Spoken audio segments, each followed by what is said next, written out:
Pag-aaralan naman natin next ay improper to mix number. So, dito meron tayong tatlong steps.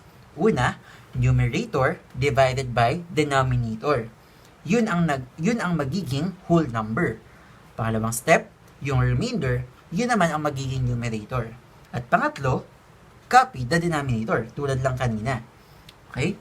So, for example, we have 4 over 3. Diba? Ang improper, mas malaki yung nasa taas kaysa nasa baba. So, una, numerator divided by the denominator. So, 4 divided by 3.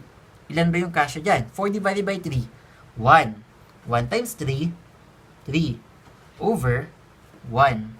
So, 1, remainder, 1. Tama?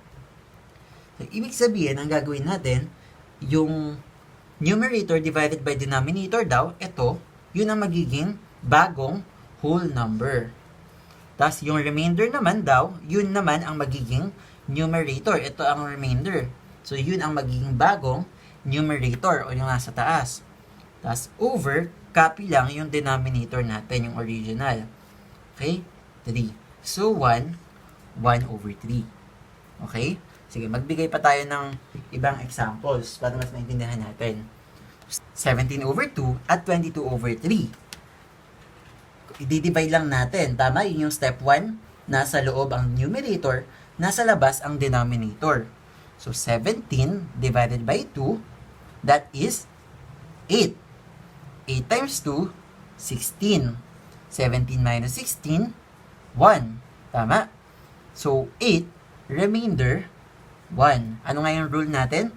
Yung quotient o yung sagot sa numerator divided by denominator, si 8, siya yung magiging bagong whole number.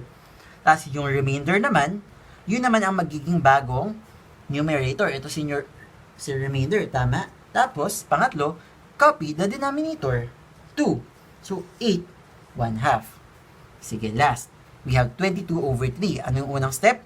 Divide lang. Nasa loob, yung nasa taas. Nasa labas naman, yung nasa baba. Tapos, divide natin. 22 divided by 3. Ilan ba? 3, 6, 9, 12, 15, 18, 21. So, 7.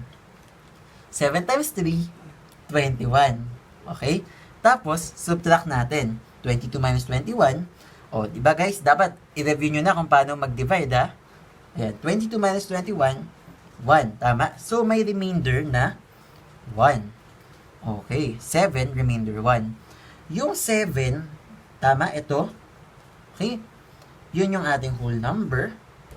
Yung remainder natin, yun yung ating bagong numerator. At copy the denominator. So, 7, 1/3. That's it.